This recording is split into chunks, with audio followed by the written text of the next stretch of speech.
কবিগুরু জন্মদিনে আজকের নিবেদন তাঁর লেখা শুভ দৃষ্টি। শুরু করছি আজকের গল্প শুভ দৃষ্টি।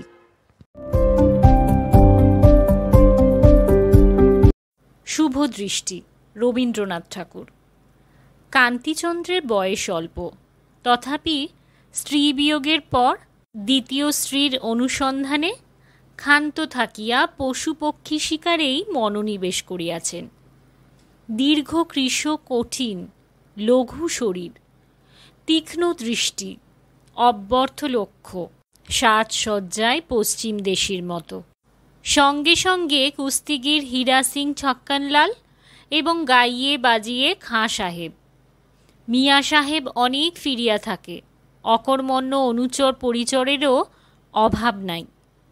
2-4 জন শিকারী বন্ধুবান্ধব লইয়া অঘ্রাণের মাঝামাঝি কান্তিচন্দ্র নৈদিঘির বিলের ধারে শিকার করিতে গিয়াছেন।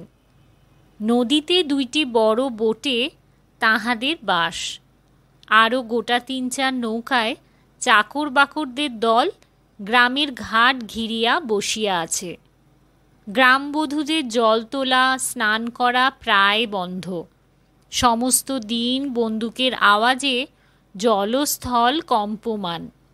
সন্ধ্যাবেলায় ওস্তাদি গলার তান কর্তব্যে পল্লীর নিদ্রাতন্দ্রা তিরোহিত। একদিন সকালে কান্তিচন্দ্র বোটে বসিয়া বন্দুকের চোং সযত্নে স্বহস্তে পরিষ্কার করিতেছেন। এমন সময় অনতি দূরে হাঁসের ডাক শুনিয়া চাহিয়া দেখিলেন। একটি বালিকা 2 হাতে 2টি তরুণ হাঁস বক্ষে চাপিয়া ধরিয়া ঘাটে আনিয়াছে। নদীটি ছোট, প্রায় স্রোতহীন, নানা জাতীয় শৈবালে ভরা। বালিকা হাঁস 2টিকে জলে ছাড়িয়া দিয়া একেবারে আয়ত্তের বাহিরে না যায় এইভাবে ত্রস্ত সতর্ক স্নেহে তাহাদের আগলাইবার চেষ্টা করিতেছে। এটুকু বুঝা গেল, অন্যদিন সে তাহার হাঁস জলে ছাড়িয়া দিয়া চলিয়া যাইত, কিন্তু সম্প্রতি শিকারীর ভয়ে নিশ্চিন্ত চিত্তে রাখিয়া যাইতে পারিতেছে না। মেয়েটির সৌন্দর্য নিরতিশয় নবীন, যেন বিশ্বকর্মা তাহাকে সদ্য নির্মাণ করিয়া ছাড়িয়া দিয়াছেন। বয়স ঠিক করা শক্ত, শরীরটি বিকশিত, কিন্তু মুখটি এমন কাঁচা যে সংসার কোথাও যেন তাহাকে লেশ মাত্র স্পর্শ করে নাই। সে যে যৌবনে পা ফেলিয়াছে, এখনো নিজের কাছে সে খবরটি তাহার পৌঁছে নাই। কান্তিচন্দ্র ক্ষণকালের জন্য বন্দুক সাফ করায় ঢিল দিলেন। তাহার চমক লাগিয়া গেল। এমন জায়গায় এমন মুখ দেখিবেন বলিয়া কখনো আশা করেন নাই। অথচ রাজার অন্তঃপুরের চেয়ে এই জায়গাতেই এই মুখখানি মানাইয়াছিল। সোনার ফুলদানির চেয়ে গাছেই ফুলকে সাজে। সেদিন শরতের শিশিরে এবং প্রভাতের রৌদ্রে নদী তীরের বিকশিত কাশবনটি ঝলমল করিতেছিল। তাহারই মধ্যে সেই সরল নবীন মুখখানি কান্তিচন্দ্রের মুগ্ধ চক্ষে আশ্বিনের আসন্ন আগমনীর একটি আনন্দ ছবি আঁকিয়া দিল। মন্দাকিনী তীরে তরুণ পার্বতী কখনো কখনো এমন হংস শিশু বক্ষে লইয়া আসিতেন। কালিদাস সে কথা লিখিতে ভুলিয়াছেন। এমন সময় হঠাৎ মেয়েটি ভীত ত্রস্ত হইয়া কাঁদো কাঁদো মুখে তাড়াতাড়ি হাঁস 2টিকে বুকে তুলিয়া লইয়া অব্যক্ত আর্তস্বরে ঘাট ত্যাগ করিয়া চলিল। কান্তিচন্দ্র কারণ সন্ধানে বাহিরে আসিয়া দেখিলেন, তাহার একটি রসিক পারিষদ কৌতুক করিয়া বালিকাকে ভয় দেখাইবার জন্য হাঁসের দিকে ফাঁকা বন্দুক লক্ষ্য করিতেছে। কান্তিচন্দ্র পশ্চাৎ হইতে বন্দুক কাড়িয়া লইয়া হঠাৎ তাহার গালে সশব্দে প্রকাণ্ড একটি চপেটাঘাত করিলেন। অকস্মাৎ রস ভঙ্গ হইয়া লোকটা সেইখানে ধপ করিয়া বসিয়া পড়িল। কান্তি পুনরায় কামরায় আসিয়া বন্দুক সাফ করিতে লাগিলেন। সেই দিন বেলা প্রহর 3 সময় গ্রামপথের ঘন ছায়ার মধ্য দিয়া শিকারীর দল শস্যক্ষেত্রের দিকে চলিয়াছিল। তাহাদের মধ্যে একজন বন্দুকের আওয়াজ করিয়া দিল। কিছু দূরে বাঁশঝাড়ের উপর হইতে কি একটা পাখি আহত হইয়া ঘুরিতে ঘুরিতে ভিতরের দিকে পড়িয়া গেল।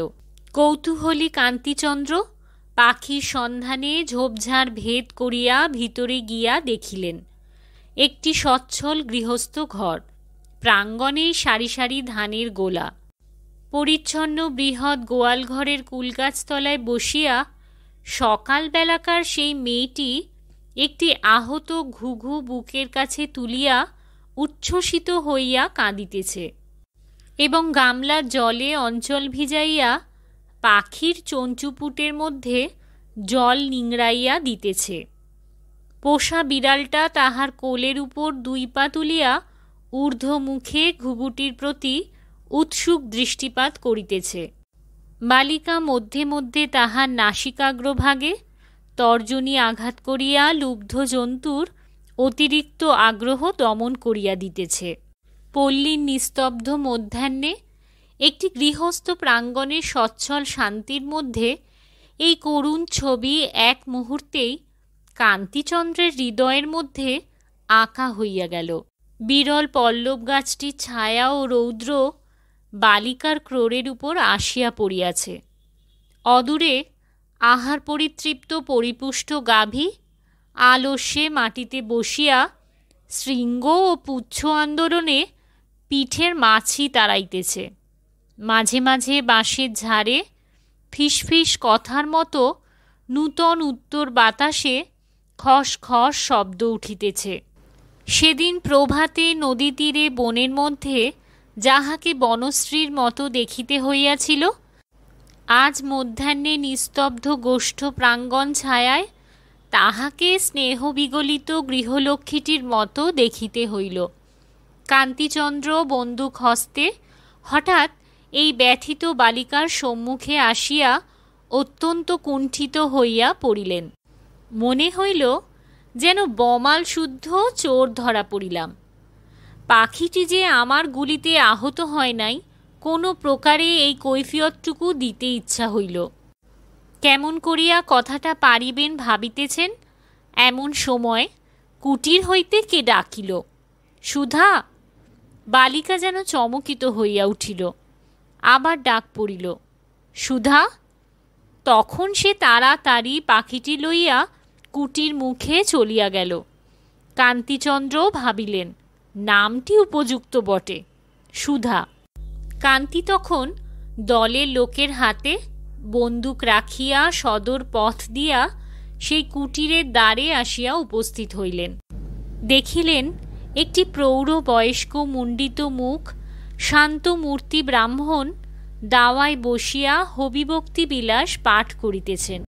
ভক্তিমণ্ডিত তাহার মুখের সুগভীর স্নিগ্ধ প্রশান্ত ভাবের সহিত কান্তিচন্দ্র সেই বালিকার দয়াদ্র মুখের সাদৃশ্য অনুভব করিলেন।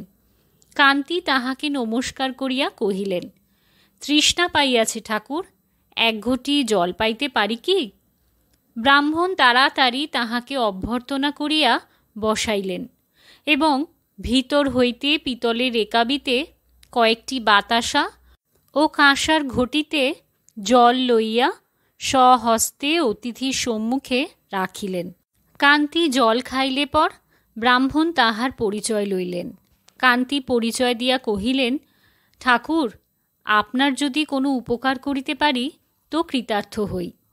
নবীন বাণুজ্যে কহিলেন, বাবা, আমার আর কি উপকার করিবে, তবে সুধা বলিয়া আমার একটি কন্যা আছে, তাহার বয়স হইতে চলিল। তাহাকে একটি সৎ পাত্রে দান করিতে পারিলেই সংসারের ঋণ হইতে মুক্তি লাভ করি। কাছে কোথাও ভালো ছেলে দেখি না, দূরে সন্ধান করিবার মতো সামর্থ্যও নাই। ঘরে গোপীনাথের বিগ্রহ আছে, তাহাকে ফেলিয়া কোথাও যাই নাই।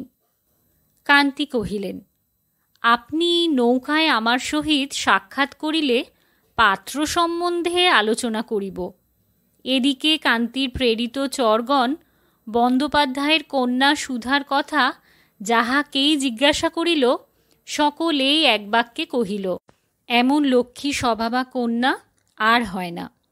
পরদিন নবীন বোটে উপস্থিত হইলে কান্তি তাহাকে ভূমিষ্ঠ হইয়া প্রণাম করিলেন এবং জানাইলেন তিনি ব্রাহ্মণের কন্যাকে বিবাহ করিতে ইচ্ছুক আছেন।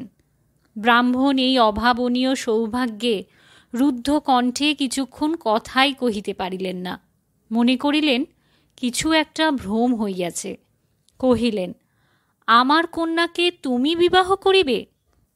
কান্তি কহিলেন, আপনার যদি সম্মতি থাকে আমি প্রস্তুত আছি।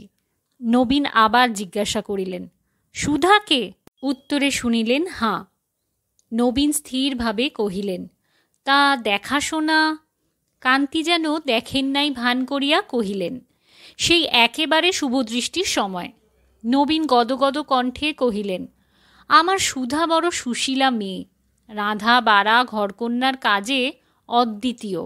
তুমি যেমন না দেখিয়াই তাহাকে বিবাহ করিতে প্রস্তুত হইয়াছ, তেমনি আশীর্বাদ করি আমার সুধা পতিব্রতা সতীলক্ষ্মী হইয়া চিরকাল তোমার মঙ্গল করুক, কখনো মুহূর্তের জন্য তোমার পরিতাপের কারণ না ঘটুক। কান্তি আর বিলম্ব করিতে চাহিলেন না। মাঘ মাসেই বিবাহ স্থির হইয়া গেল। পাড়ার মজুমদারদের পুরাতন কোঠা বাড়িতে বিবাহের স্থান নির্দিষ্ট হইয়াছে। বর হাতি চড়িয়া মশাল জ্বালাইয়া বাজনা বাজাইয়া যথাসময়ে আসিয়া উপস্থিত। শুভদৃষ্টির সময় বর কন্যার মুখের দিকে চাহিলেন। নতশির টোপর পরা চন্দন চর্চিত সুধাকে ভালো করিয়া যেন দেখিতে পাইলেন না। উদ্বেলিত হৃদয়ের আনন্দে চোখে যেন ধাঁধা লাগিল। বাসর ঘরে পাড়ার সরকারি ঠানদিদি যখন বরকে দিয়া জোর করিয়া মেয়ের ঘোমটা খোলাইয়া দিলেন, তখন কান্তি হঠাৎ চমকিয়া উঠিলেন। এ তো সেই মেয়ে নয়। হঠাৎ বুকের কাছ হইতে একটা কালো বজ্র উঠিয়া তাহার মস্তিষ্ককে যেন আঘাত করিল। মুহূর্তে বাসর ঘরের সমস্ত প্রদীপ যেন অন্ধকার হইয়া গেল এবং সেই অন্ধকার প্লাবনে নববধূর মুখখানিকেও যেন কালিমা লিপ্ত করিয়া দিল। কান্তিচন্দ্র দ্বিতীয়বার বিবাহ করিবেন না বলিয়া মনে মনে প্রতিজ্ঞা করিয়াছিলেন। সেই প্রতিজ্ঞা কি এমনি একটা অদ্ভুত পরিহাসে অদৃষ্ট তুড়ি দিয়া ভাঙিয়া দিল? কত ভালো ভালো বিবাহের প্রস্তাব অগ্রাহ্য করিয়াছেন, কত আত্মীয় বন্ধুবান্ধবদের সানুনয় অনুরোধ অবহেলা করিয়াছেন। উচ্চ কুটুম্বিতার আকর্ষণ, অর্থের প্রলোভন, রূপ খ্যাতির মোহ সমস্ত কাটাইয়া অবশেষে কোন এক অজ্ঞাত পল্লী গ্রামে বিলের ধারে এক অজ্ঞাত দরিদ্রের ঘরে এত বড় বিড়ম্বনা। লোকের কাছে মুখ দেখাইবেন কি করিয়া? শ্বশুরের উপরে প্রথমটা রাগ হইল। প্রতারক এক মেয়ে দেখাইয়া আর এক মেয়ের সহিত আমার বিবাহ দিল। কিন্তু ভাবিয়া দেখিলেন, নবীন তো তাহাকে বিবাহের পূর্বে কন্যা দেখাইতে চান নাই এমন নয়, তিনি নিজেই দেখিতে অসম্মত হইয়াছিলেন। বুদ্ধির দোষে যে এত বড় ঠকাটা ঠকিয়াছেন, সে লজ্জার কথাটা কাহারও কাছে প্রকাশ না করাই শ্রেয় বিবেচনা করিলেন। ঔষধ যেন গিলিলেন, কিন্তু মুখের তারটা বিগড়াইয়া গেল। বাসর ঘরের ঠাট্টা আমোদ কিছুই তাহার কাছে রুচিল না। নিজের এবং সর্বসাধারণের প্রতি রাগে তাহার সর্বাঙ্গ জ্বলিতে লাগিল। এমন সময় হঠাৎ তাহার পার্শ্ববর্তিনী বধূ অব্যক্ত ভীত স্বরে চমকিয়া উঠিল। সহসা তাহার কোলের কাছ দিয়া একটা খরগোশের বাচ্চা ছুটিয়া গেল। পরক্ষণেই সেদিনকার সেই মেয়েটি শশক শিশুর অনুসরণপূর্বক তাহাকে ধরিয়া গালের কাছে রাখিয়া একান্ত স্নেহে আদর করিতে লাগিল। ওই রে, পাগলি আসিয়াছে বলিয়া সকলে তাহাকে চলিয়া যাইতে ইঙ্গিত করিল। সে ভ্রুক্ষেপ মাত্র না করিয়া ঠিক বর কন্যার সম্মুখে বসিয়া শিশুর মতো কৌতূহলে কি হইতেছে দেখিতে লাগিল। বাড়ির কোনো দাসী তাহার হাত ধরিয়া টানিয়া লইবার চেষ্টা করিলে বর ব্যস্ত হইয়া কহিলেন, আহা থাক না, বসুক। মেয়েটিকে জিজ্ঞাসা করিলেন, তোমার নাম কি? সে উত্তর না দিয়া দুলিতে লাগিল। ঘর শুদ্ধ রমণী হাসিয়া উঠিল। কান্তি আবার জিজ্ঞাসা করিলেন, তোমার হাঁস দুটি কত বড় হইল? অসংকোচে মেয়েটি নীরবে তাহার মুখের দিকে চাহিয়া দেখিতে লাগিল। হতবুদ্ধি কান্তি সাহসপূর্বক আবার জিজ্ঞাসা করিলেন, তোমার সেই ঘুঘু আরাম হইয়াছে তো? কোনো ফল পাইলেন না। মেয়েরা এমনভাবে হাসিতে লাগিল যেন বর ভারী ঠকিয়াছেন। অবশেষে প্রশ্ন করিয়া খবর পাইলেন মেয়েটি কালা এবং বোবা, পাড়ার যত পশুপক্ষীর প্রিয় সঙ্গিনী। সেদিন যে সুধা ডাক শুনিয়া উঠিয়া ঘরে গিয়াছিল সে তাহার অনুমান মাত্র, তাহার আর কোনো কারণ ছিল। কান্তি তখন মনে মনে চমকিয়া উঠিলেন। যাহা হইতে বঞ্চিত হইয়া পৃথিবীতে তাহার কোনো সুখ ছিল না, শুভ দৈবক্রমে তাহার নিকট হইতে পরিত্রাণ পাইয়া নিজেকে ধন্য জ্ঞান করিলেন। মনে করিলেন, যদি এই মেয়েটির বাপের কাছে যাইতাম এবং সে ব্যক্তি আমার প্রার্থনা অনুসারে কন্যাটিকে কোনো মতে আমার হাতে সমর্পণ করিয়া নিষ্কৃতি লাভের চেষ্টা করিত। যতক্ষণ আয়তচ্যুত এই মেয়েটির মোহ তাহার মনটিকে আলোড়িত করিতেছিল, ততক্ষণ নিজের বধূটি সম্বন্ধে একেবারে অন্ধ হইয়াছিলেন। নিকটে আর কোথাও কিছু সান্ত্বনার কারণ ছিল কি না তাহা অনুসন্ধান করিয়া দেখিবার প্রবৃত্তিও ছিল না। যেই শুনিলেন মেয়েটি বোবা ও কালা, অমনি সমস্ত জগতের উপর হইতে একটা কালো পর্দা ছিন্ন হইয়া পড়িয়া গেল। দূরের আশা দূর হইয়া নিকটের জিনিসগুলি প্রত্যক্ষ হইয়া উঠিল। সুগভীর পরিত্রাণের নিঃশ্বাস ফেলিয়া কান্তি লজ্জাবনত বধূর মুখের দিকে কোনো এক সুযোগে চাহিয়া দেখিলেন। এতক্ষণে যথার্থ শুভদৃষ্টি হইল। চর্মচক্ষুর অন্তরালবর্তী মনোনেত্রের উপর হইতে সমস্ত বাধা খসিয়া পড়িল। হৃদয় হইতে এবং প্রদীপ হইতে সমস্ত আলোক বিচ্ছুরিত হইয়া একটি মাত্র কোমল সুকুমার মুখের উপরে প্রতিফলিত হইল। কান্তি দেখিলেন একটি স্নিগ্ধ শ্রী, একটি শান্ত লাবণ্যে মুখখানি মণ্ডিত। বুঝিলেন নবীনের আশীর্বাদ সার্থক হইবে। এই ছিল আজকের গল্প শুভদৃষ্টি। আশা করি সকলের ভালো লেগেছে। আজকে বিদায়।